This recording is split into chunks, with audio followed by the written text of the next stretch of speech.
যিকোনো পৰীক্ষাৰ বাবে আহিবলগীয়া কিছুমান শৰ্ট প্ৰশ্ন উত্তৰ লৈ আহিছো এইটো ভিডিঅ। ছাত্ৰ ছাত্ৰীসকলৰ বাবে ভিডিঅটো যদি নতুনকৈ আহিছে তেনেহলে আমাৰ চেনেলটো সাবস্ক্ৰাইব কৰি ৰাখিব আৰু যদি ফেচবুকত চাই আছে তেনেহলে আমাৰ পেজটো ফলো কৰিব। অসমৰ ৰাজ্যিক ভাষা কি? অপচন 4টা দিয়া আছে এ বি চি। ইয়াৰ শুদ্ধ আনসাৰটো হ'ব বি অসমীয়া।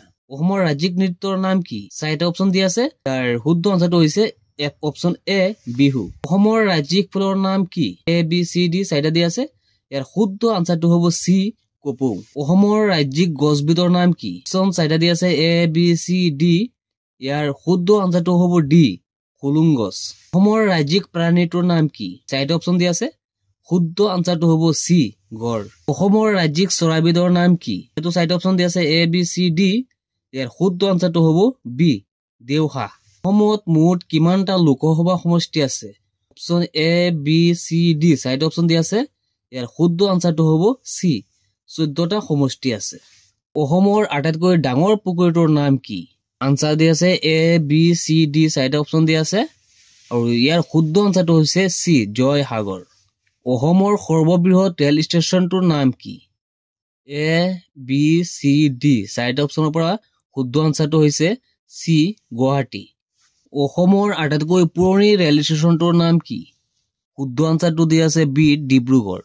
ভাৰতৰ জাতীয় পিতা বুলি কাক কোৱা হয়? Option A B C D দিয়া আছে। শুদ্ধ আনসাৰটো হ'ব বি মহাত্মা গান্ধী। ভাৰতৰ ৰাজধানীৰ নাম কি? ইয়াৰ 4টা অপচনৰ পৰা শুদ্ধ আনসাৰটো হ'ব বি দিল্লী। দিল্লী ভাৰতৰ ৰাজধানী। স্বাধীনতা দিৱস কেতিয়া পালন কৰা হয়? ইয়াতো 4টা অপচন দিয়া আছে।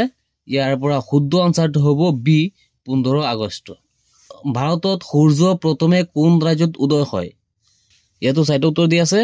ইয়াৰ শুদ্ধ আনসাৰটো হ'ব বি অৰুণাচল প্ৰদেশত। আমলখিত কি ভিটামিন পোৱা যায়? আনসাৰটো তোমালোকে কমেন্ট বক্সত দি দিবা।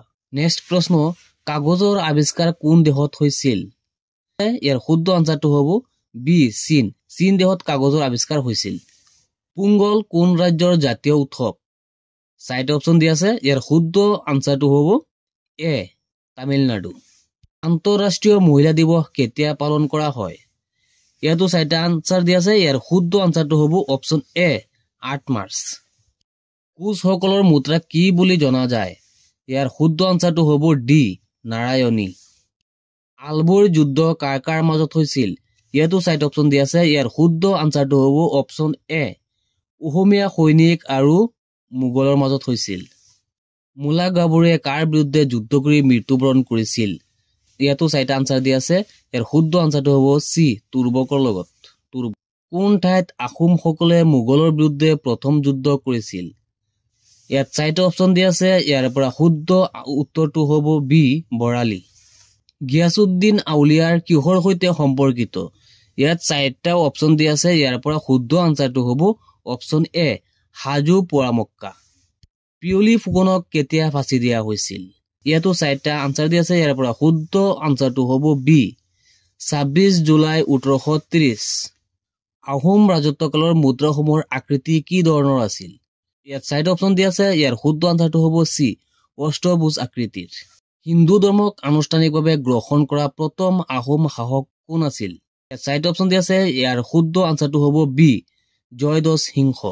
অসমত অৱস্থিত আটাইতকৈ পুৰণি শিলালিপি কোন ৰাজবংশৰ আছিল? 4টা অপচন দিয়া আছে। ইয়াৰ শুদ্ধ আনসাৰটো হ'ব চি কোচ। অসমৰ প্ৰথম চাহ কৃষক কোন আছিল? ইয়াত 4টা অপচন দিয়া আছে। ইয়াৰ পৰা শুদ্ধ আনসাৰটো হ'ব অপচন এ মণিৰাম দেৱান। ছাত্ৰ ছাত্ৰীসকল এনেকুৱা ভিডিঅ' সদায় পাবলৈ হলে আমাৰ এই চেনেলটো সাবস্ক্ৰাইব কৰি ৰাখিবা আৰু যদি ফেচবুকত চাই আছে তেনেহলে আমাৰ পেজটো ফলো কৰি ৰাখিবা। আজিৰ ভিডিঅ'টো এখিনি আছিলে। লগ হ'ব নেক্সট ভিডিঅ'ত।